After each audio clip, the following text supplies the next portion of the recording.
Buying new construction or buying a resale? Which one is better? Today we talk a little bit more about that. Let's do it.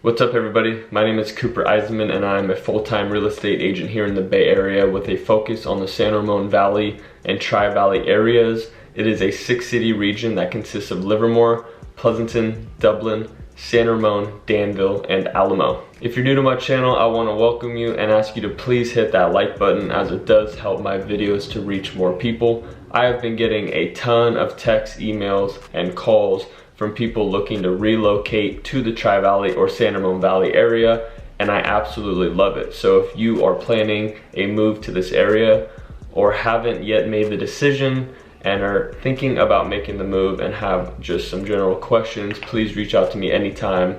I'm gonna put my contact information down here. I usually get back to you within 15 or 20 minutes, so it's super fast and convenient. Okay, so in my opinion, there are pros and cons between buying a new construction property and a resale property, and I want to dive into that a little bit further in this video. And for anybody that doesn't know, new construction would be considered a home that is brand new, that has just been built in the same year that you're buying it, and a resale would be anything built prior to that, even if it's a year older or even something that was built in the early 1900s would be considered a resold property because there had been a previous owner in it before you bought it. Now the biggest pro in my opinion when it comes to new construction, and the most obvious, is the fact that the structure itself is brand new. So the foundation, the roof, the studs in the walls, the flooring, all of it is brand new.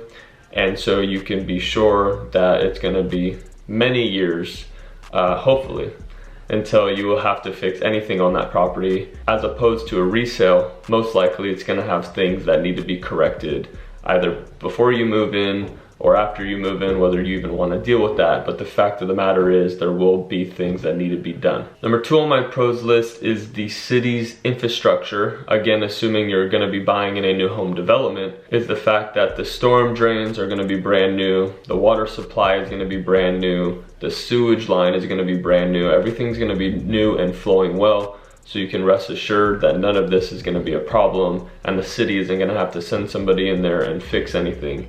And I say this lightly because most often the city isn't gonna be coming out on your street on a yearly basis and fixing things and digging up the street. It's just nice to know that these things are new and working well, even if you can't see them. Number 3 on my list is that all these new builds have to be up to current codes, current building codes. So what that means, for example, is that new homes that are built now, they need to have automatic fans in the bathrooms that have moisture detectors, so that if you're in a shower and you forget to turn the fan on, the fan will know and it'll turn itself on.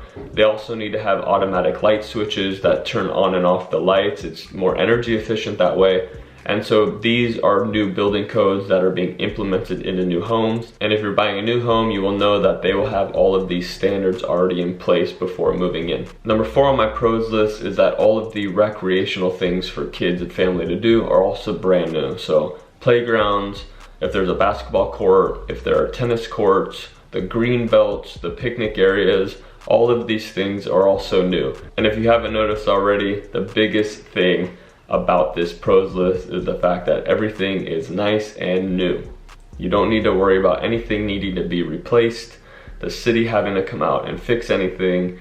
It's just one less thing to worry about when you're buying new construction. And that's the biggest reason why I see a lot of people move in here. They also sometimes help with credits towards closing costs, which is just an added extra perk. And sometimes they do want you to use their in-house lender in order to get these credits, but it is on a case-by-case basis. So please contact myself or contact the new home developer if you have questions regarding this. Another pro would just be the fact that all of these neighborhoods are very nice. One thing that these builders do well is make sure these neighborhoods aren't really bland or boring. You know, they offer multiple models that you can choose from.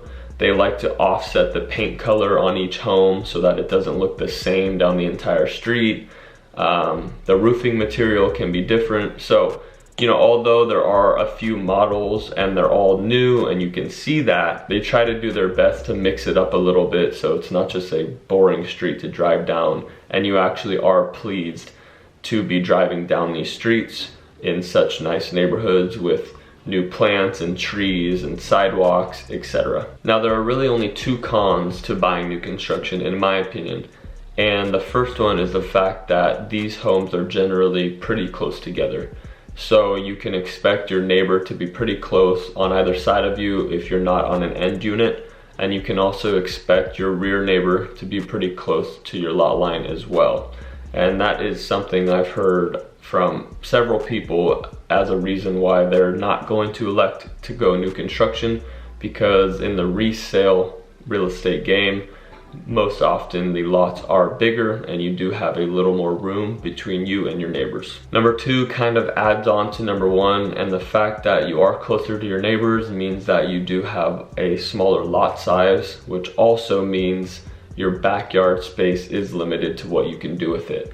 So that's another thing I've been hearing with people considering to buy new construction or going into the resale game, is the fact that they just need a big yard for what their family wants or needs. Generally, what the new construction in this market has to offer are a little on the smaller end. Now, there are some properties in this market that are new construction that offer bigger lot sizes, but the prices just get more and more expensive. So again, it is up to you to see if you're willing to spend that kind of money in order to get that kind of lot size, or if you prefer just to go the resale route and find a good home that's got everything you need already, but is a little bit older. As you can imagine, the pros and cons for buying new construction are generally just the opposite as the pros and cons for buying resale. But again, I use that term lightly because not every resale home is created equal.